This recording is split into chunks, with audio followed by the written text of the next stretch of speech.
Hello students, इस video में हम करेंगे कंज्यूमर इक्विलिब्रियम यूटिलिटी एनालिसिस का next topic, relationship between total utility and marginal utility. I hope आपको total utility and marginal utility का meaning clear हो गया होगा। अब आप सबसे पहले मुझे ये बताइए कि अगर आपको चोकोबार आइसक्रीम खाने को कहा जाए तो आप एक टाइम पे कितनी आइसक्रीम खा सकते हो? 2, 3, 4, 5? एक लिमिट तक ही तो खाओगे, उससे ज़्यादा खा सकते हो? नहीं। अगर लिमिट को क्रॉस करके खाओगे तो उसी कॉमोडिटी से आपको क्या मिलेगा? डिससेटिस्फैक्शन, मन खराब हो जाएगा, डिसयूटिलिटी मिलेगी। क्लियर? अब आप मुझे ये बताओ कि जब आपने पहली चोकोबार खाई और जब आपने दूसरी चोकोबार खाई, क्या आपको दोनों यूनिट से सेम लेवल ऑफ सेटिस्फेक्शन मिलेगा? बिल्कुल भी नहीं। जब आप किसी भी कॉमोडिटी का पहला यूनिट कंज्यूम करते हो तो आपको उससे ज़्यादा सेटिस्फेक्शन मिलता है, और जब आप उसी कॉमोडिटी का दूसरा यूनिट कंज्यूम करते हो तो उससे मिलने वाला सेटिस्फेक्शन हमेशा पहले से मिलने वाला सेटिस्फेक्शन से क्या होता है? कम होता है। क्लियर? अब देखते हैं टेबल के थ्रू। आपने 0 यूनिट खाया, अभी चोकोबार आइसक्रीम खाई नहीं है, तो टोटल यूटिलिटी क्या होने वाली है? 0। मार्जिनल यूटिलिटी क्या होने वाली है? 0। जब आपने एक चोकोबार आइसक्रीम खाई तो आपको उससे सेटिस्फेक्शन मिला 4 यूटिल्स का। क्लियर? जब आपने सेकंड यूनिट खाया चोकोबार आइसक्रीम का तो आपको सेटिस्फेक्शन मिला 3 यूटिल्स का। जब आपने तीसरा यूनिट खाया चोकोबार आइसक्रीम का, आपको सेटिस्फेक्शन मिला 2 यूटिल्स का। जब आपने 4th यूनिट खाया चोकोबार आइसक्रीम का, आपको सेटिस्फेक्शन मिला 1 यूटिल का। क्लियर? अब ध्यान से देखो, जैसे जैसे हम अपनी कंजम्पशन को इंक्रीज कर रहे हैं वैसे वैसे हमारी जो मार्जिनल यूटिलिटी वो क्या हो रही है? डिक्लाइन। क्यों हो रही है? नॉर्मल सी बात है, ह्यूमन नेचर है कि जब आप एक ही कॉमोडिटी का बार बार कंजम्पशन करते हो तो उससे मिलने वाली यूटिलिटी क्या होती है? डिक्लाइन होती जाती है। क्लियर? अब आप देखो कि आपने 4 चोकोबार आइसक्रीम खा ली, अब आपको कोई 5वीं खिला रहा है तो आप खा लोगे, बट आपको उससे कोई सेटिस्फेक्शन मिलेगी? आप फुल हो चुके हो 4 में, बट आपको कोई खिला रहा है तो आप खा लोगे। ठीक है? तो आपने खा ली, आप फुल हो चुके हो बट आप खा रहे हो, तो आपको उससे मिलने वाला सेटिस्फेक्शन क्या होगा?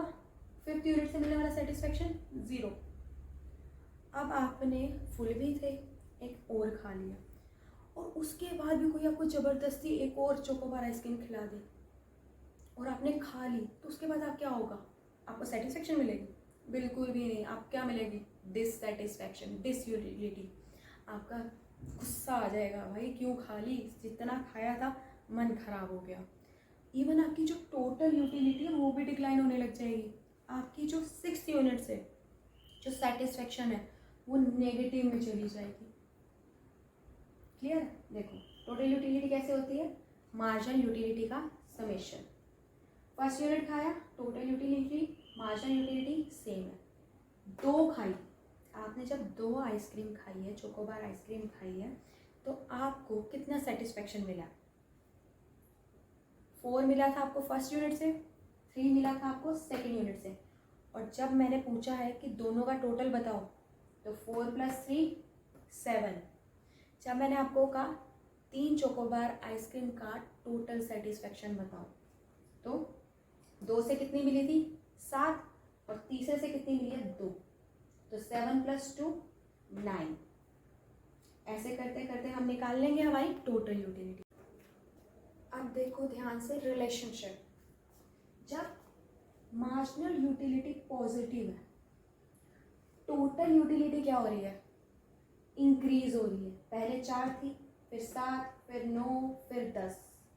जब मार्जिनल यूटिलिटी पॉजिटिव है तो टोटल यूटिलिटी क्या होती है? इंक्रीज होती है। बट किस रेट पे? इंक्रीजिंग रेट पे या डिक्रीजिंग रेट पे? खुद देखो, पहले 4 ऐड हुआ, फिर 3 ऐड हुआ, फिर 2 ऐड हुआ, फिर 1। तो हम क्या कह सकते हैं? जब मार्जिनल यूटिलिटी पॉजिटिव है टोटल यूटिलिटी इंक्रीज होगी बट डिक्रीजिंग रेट पे। क्लियर? अब देखो, जब मार्जिनल यूटिलिटी जीरो है तब टोटल यूटिलिटी क्या होगी? जब मार्जिनल यूटिलिटी जीरो है तो टोटल यूटिलिटी में कोई चेंज आएगा कैसे? जब 4 यूनिट खाए थे तब कितनी सेटिस्फेक्शन मिली थी? 10 की। और जब आपने 5वां यूनिट खाया उससे तो कोई सेटिस्फेक्शन मिली ही नहीं, जीरो है, तो टोटल यूटिलिटी में कितना ऐड होगा? 10 + 0 10। तो जब हमारा मार्जिनल यूटिलिटी जीरो होता है तो टोटल यूटिलिटी क्या हुई? सबसे ज़्यादा है, मैक्सिमम होगी। और इसी पॉइंट को क्या कहते हैं? Point of saturation, point of satiety. इस पॉइंट पे कंज्यूमर को सबसे ज़्यादा सेटिस्फेक्शन मिलती है। और जब आप इसके भी बियॉन्ड जाते हो, एक और यूनिट खा लेते हो, तो आपकी मार्जिनल यूटिलिटी क्या होगी? नेगेटिव में चली जाएगी। और जब मार्जिनल यूटिलिटी नेगेटिव में चलेगी है तो टोटल यूटिलिटी बढ़ेगी? बिल्कुल भी नहीं। 10 कैसे? देखो, 10 + 9 क्या आएगा? 9। आपकी टोटल यूटिलिटी क्या हो रही है? कम हो रही है। जब आप एक और यूनिट को कंज्यूम कर रहे हो, जब आप 6 यूनिट को कंज्यूम कर रहे हो तो आपकी मार्जिनल यूटिलिटी क्या हो रही है? नेगेटिव। और टोटल यूटिलिटी क्या हो रही है? गिरनी शुरू हो गई है। क्लियर? और इसी स्टेज को क्या कहते हैं? इस पॉइंट को क्या कहेंगे? डिससेटिस्फेक्शन का पॉइंट है, डिसयूटिलिटी का पॉइंट है। क्लियर? अब हम डायग्रामेटिक रिप्रेजेंटेशन के थ्रू समझते हैं कि टोटल यूटिलिटी और मार्जिनल यूटिलिटी का रिलेशनशिप कैसा होता है। वो ही रिलेशनशिप है, जब मार्जिनल यूटिलिटी पॉजिटिव होगी टोटल यूटिलिटी इंक्रीज होगी बट डिक्रीजिंग रेट पे। Marginal utility zero, total utility maximum. Marginal utility negative, total utility decline, fall होने लग जाएगी। क्लियर? अब देखो, सबसे पहले हम बनाएंगे एक्स एक्सिस। एक्स एक्सिस पे हम लिखेंगे क्वांटिटी और वाई एक्सिस पे हम लिखेंगे यूटिलिटी। ये आपका टोटल यूटिलिटी कर्व है और ये आपका मार्जिनल यूटिलिटी कर्व है। वही दोबारा से एक्स एक्सिस पे क्वांटिटी, वाई एक्सिस पे मार्जिनल यूटिलिटी। क्लियर? अब देखो, जब मार्जिनल यूटिलिटी पॉजिटिव है टोटल यूटिलिटी इंक्रीज हो रही है बट डिक्रीजिंग रेट पे। जब मार्जिनल यूटिलिटी जीरो है टोटल यूटिलिटी क्या है? मैक्सिमम पॉइंट पे है। और इसी पॉइंट को क्या कहते हैं? Point of saturation, point of satiety. Clear? इसके बाद जो मार्जिनल यूटिलिटी है वो नेगेटिव हो जाएगी।